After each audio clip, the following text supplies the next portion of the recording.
स्प्रंगर public school class 1 subject Hindi language का पहला video chapter 1 भाषा। बच्चों, अपने आसपास देखिए। इस संसार में प्रत्येक प्राणी अपने मन के भावों या विचारों को अपने अपने ढंग या तरीके से प्रकट करता है, जैसे चिड़िया चहचहाकर, शेर दहाड़कर, बच्चा रोकर आदि। बच्चों, पशु पक्षी केवल अपनी ध्वनि यानी कि आवाज़ के माध्यम से ही अपने मन के भावों या विचारों को प्रकट कर सकते हैं। हम मानव इनकी आवाज़ या ध्वनि को सुन तो सकते हैं, लेकिन इनको समझ नहीं सकते हैं। केवल मानव ही एक ऐसा प्राणी है जो अपने मन के भावों या विचारों को 2 प्रकार से प्रकट कर सकता है। केवल 2 प्रकारों से।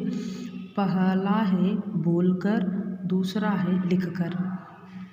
यानी बोलकर कैसे प्रकट करता है, जैसे हुआ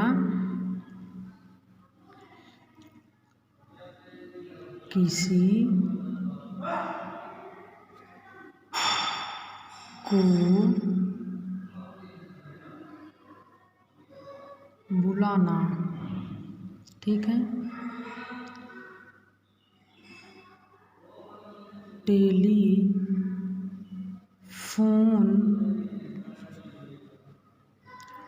पर बात करना आदि। इसमें क्या करते हैं, बोलकर हम अपने भावों या विचारों को व्यक्त करते हैं। दूसरा क्या है, लिखकर।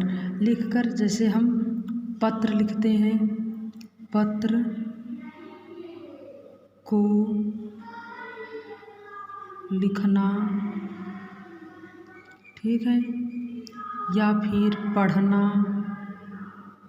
पढ़ना,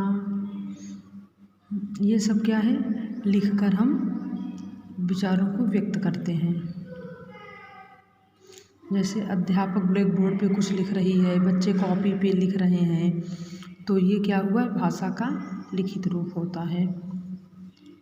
हम इसको इस दो प्रकार से, यानी कि एक बोलकर और एक लिखकर अपने भावों या विचारों को प्रकट करते हैं। इस प्रकार बोलना,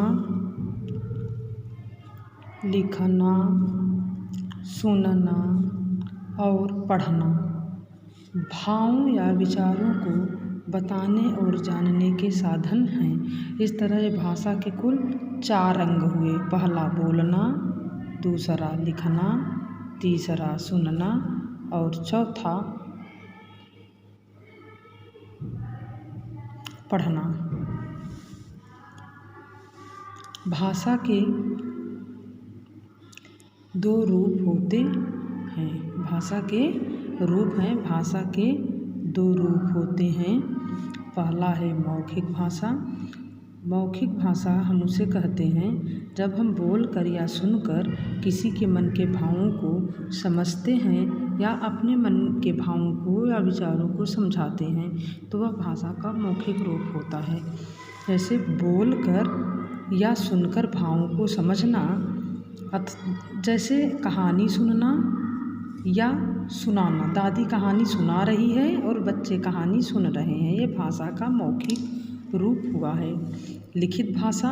लिखित भाषा में क्या है कि जब हम मन के भावों या विचारों को लिख कर बताते हैं, जैसे कि लिखकर या पढ़कर भावों को समझना या समझाना। जैसे दूसरों की बात को समझते हैं और अपनी बात को समझाते हैं।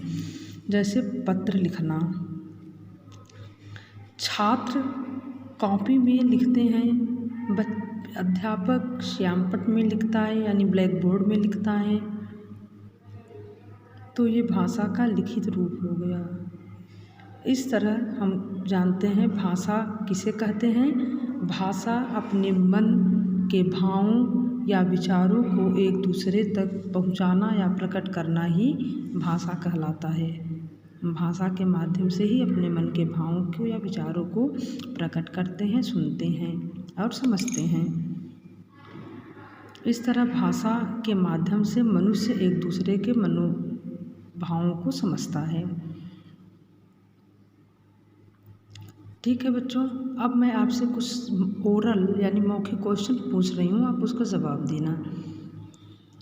बच्चों ये बताओ, क्या आप शेर की दहाड़ या कौवे की काँव काँव से उसके मन की बात समझ सकते हैं कि क्यों काँव काँव कर रहा है ये शेर, क्यों दहाड़ रहा है?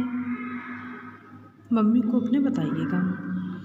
आप अपने दोस्त को बुलाने के लिए भाषा के किस रूप का प्रयोग करते हैं? आपको अपने दोस्त को बुलाना होगा, आपको खेलने जाना है और दोस्त को बुलाना है, तो आप किस भाषा का प्रयोग करोगे? ठीक है, इसको आप बताना। फिर अब इसी के साथ मैं आपको कुछ अभ्यास कार्य भी दूंगी, वो आपको अपनी अभ्यास पुस्तिका में लिखना है। आपको हिंदी की 2 कॉपी बनानी है, एक लिटरेचर और एक लैंग्वेज की। लैंग्वेज की कॉपी में पहला चैप्टर भाषा लिखकर आपको इस अभ्यास प्रश्न को अपनी अभ्यास पुस्तिका में लिखना है। ओके मेरे प्यारे बच्चों, बस आज के लिए इतना ही। फिर आगे नेक्स्ट चैप्टर का वीडियो आपके पास भेजूँगी। बाय बच्चों।